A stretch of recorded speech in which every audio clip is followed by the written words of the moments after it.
Hi everyone, I wanted to talk today about what we are doing for Wednesday, the 6th of January.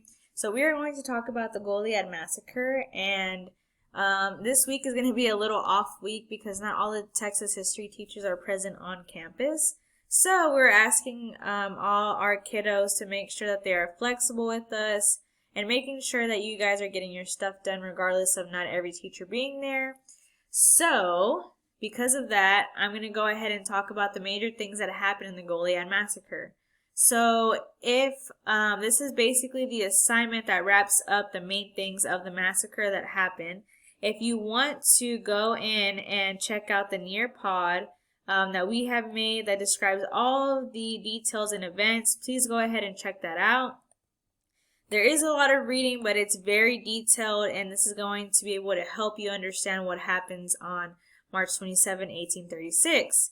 So what ends up happening during the Goliad Massacre, we have Santa Anna, who is attacking the Alamo, and on the south side of Texas, you're going to have General Uriah, who is going to move towards Goliad to attack Fannin and the rest of the Texans' forces that are waiting there. Along there, you have Fannin, who is a colonel, and basically who is staying at Fort Defiance and trying to prepare his men for whatever is going to happen next. Basically, they're just defending the fort. It's about 350 men. During this time period, they're going to receive the Travis letter.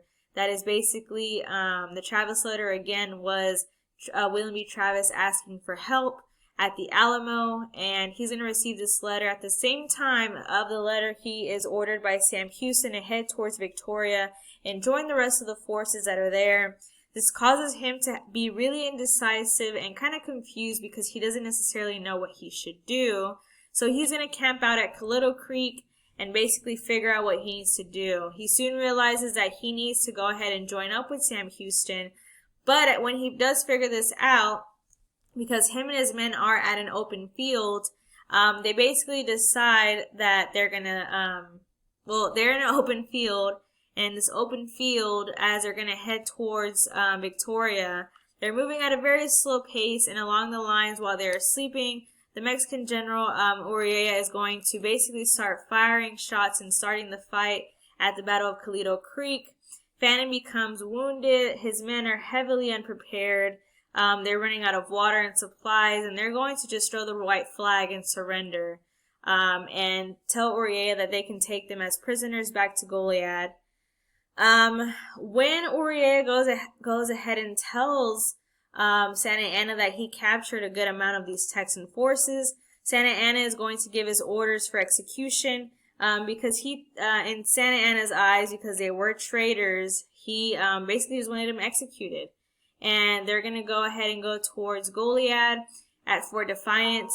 And at Fort Defiance, Uriah and his Mexican army are going to receive the notice of execution and basically go ahead and execute the men on Palm Sunday, March 27th, and basically letting them go outside. And a lot of these Texan forces thought that they were finally being let go, but they were actually being held to their deathbed and executed by the Mexican firing squad.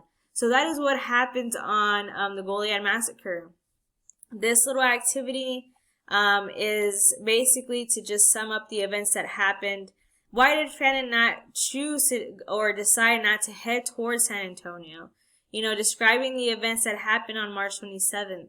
And what were Santa Anna's orders? So again, Fannin decided not to head towards San Antonio because he decided to meet with Santa Anna towards Victoria. Again, Santa Anna is a general, and he was in charge. So Fannin had to basically make sure he was taking his orders.